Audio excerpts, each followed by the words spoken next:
Halo guys, jumpa lagi di Irawan TV. Berdasarkan data penjualan mobil yang saya himpun dari berbagai sumber, didapati bahwa mobil Toyota All New Rush merupakan mobil yang menempati posisi pertama penjualan terbanyak sampai bulan Mei 2020 dibandingkan dengan rival-rivalnya seperti Mitsubishi Xpander Cross, Suzuki XL7, dan Honda BR-V. Jika kita bertanya, apa betul sebegitu bagusnya mobil Rush itu sehingga sangat laku di pasaran? Padahal mobil rival-rivalnya juga tidak kalah bagus loh, baik dari sisi kualitas material, desain, dan juga performance mesinnya. Sebagai pengguna mobil Toyota Rush, saya awalnya sempat terkejut mengetahui fakta bagaimana kualitas mobil yang sukses mencetak penjualan tertinggi ini. Bagaimana fakta kualitasnya? Yuk kita saksikan video belak-belakan 5 hal yang disukai dan 5 hal yang dibenci dari mobil All New Rush Part 1 bagian eksterior. Pada bagian eksterior, kebanyakan orang setuju bahwa mobil All New Rush ini gagah dan maco. Penampilan gagahnya ini ternyata didukung oleh 5 hal yang membuat mobil ini disukai, yaitu yang pertama, ban paling besar di kelas low SUV. Keuntungan ban besar selain lebih gagah, juga lebih nyaman dan aman saat melintasi jalan rusak karena ban besar dapat memiliki traksi yang baik sehingga dapat meminimalisir ban terjebak atau terpuruk di lumpur atau pasir. Apalagi kalau menggunakan ban yang berjenis tipe MT atau mud terrain atau biasa orang sebut dengan nama ban pacul. Artinya apa? Dengan ban besar, mobil menjadi lebih percaya diri saat melintasi jalan rusak, bahkan medan ekstrim sekalipun. Bisa dibayangkan guys, bagaimana susahnya mobil kalau bannya kecil. Tentu traksinya akan sangat kurang sehingga susah bergerak. Inilah yang menjadi alasan kenapa mobil-mobil SUV sejati, baik segmen medium SUV dan high SUV, selalu menggunakan ban yang besar agar traksi yang diperoleh menjadi maksimal. Coba kita lihat perbandingan ban mobil-mobil low SUV ini guys. Terlihat Rush dan Terios sangat serius menekuni segmen SUV yang terlihat dari lebar ban yang melebihi 21 cm. Jadi jelas Rush ini bukan mobil SUV jadi-jadian guys, seperti rival-rivalnya. Saya acungkan jempol untuk ban besarnya.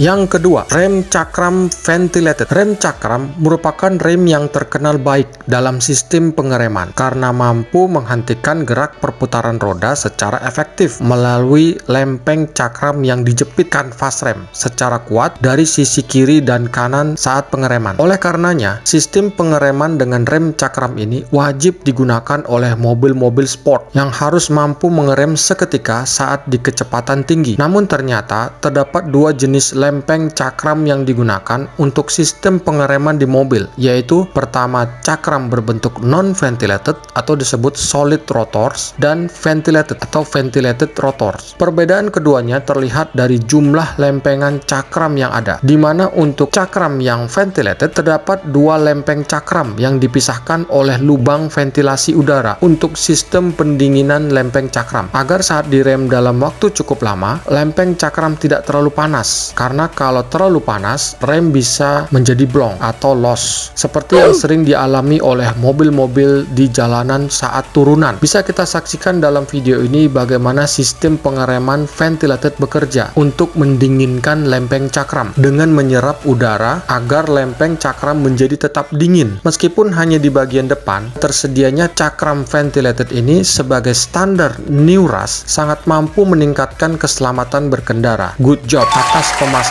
rem cakram ventilated ini. Yang ketiga, tombol keyless bagian bagasi. Meskipun mobil SUV lebih cocok digunakan di areal hutan atau areal tambang yang akses jalanannya rusak atau rawa, namun sebagian besar pemilik Rush lebih memilih membeli mobil ini untuk penggunaan di dalam kota. Mungkin menurut mereka, jalanan perkotaan saat ini dianggap belum senyaman yang diharapkan, di mana jalanan kota sering banjir, rusak, dan sebagainya. Saat mobil ini digunakan untuk belanja kebutuhan yang banyak, tentunya memerlukan akses ke bagasi untuk meletakkan barang belanjaan. Ingat ya, barang belanjaan, bukan letakin pasir, rumput, atau batang kayu. Agar akses langsung ke bagasi dapat mudah dilakukan, apalagi saat ada bawaan yang ditenteng, untungnya pada bagasi all new Rush ini sudah ada tombol keyless entry, jadi tidak perlu repot mencari remote dan menekan tombol buka pintu, melainkan cukup tekan tombol open di bagian bagasi saat kunci masih di kantong, jadi sangat mudah dan praktis. Good job!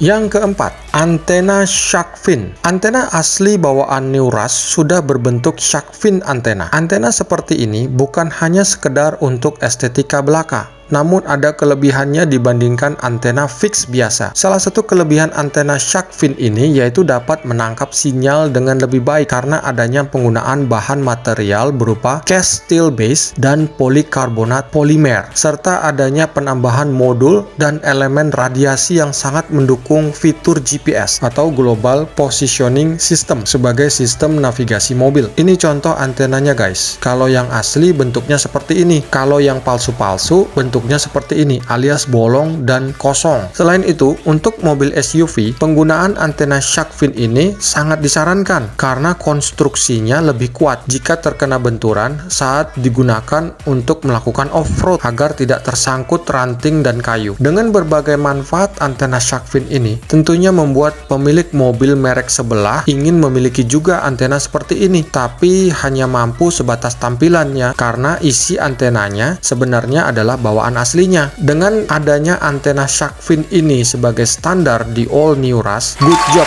untuk Toyota. Yang kelima, lampu depan dan lampu rem belakang sudah LED. Lampu LED terkenal sebagai lampu yang hemat daya. Selain itu, cahaya yang dihasilkan juga lebih terang karena adanya komponen light emitting diode yang mampu menghasilkan sinar 3 kali lebih terang dan irit daya dibandingkan lampu bolam biasa. Lampu LED ini juga tidak panas sehingga lebih aman, tidak cepat rusak, dan anti konslet jika dibandingkan lampu bolam yang kalau dalam waktu lama digunakan, dalam jangka waktu yang panjang, bisa menjadi panas dan cepat rusak. Toyota sepertinya sudah memahami hal tersebut, sehingga khusus untuk lampu utama dan lampu belakang perlu dipasangkan jenis LED ini. Good job untuk Toyota.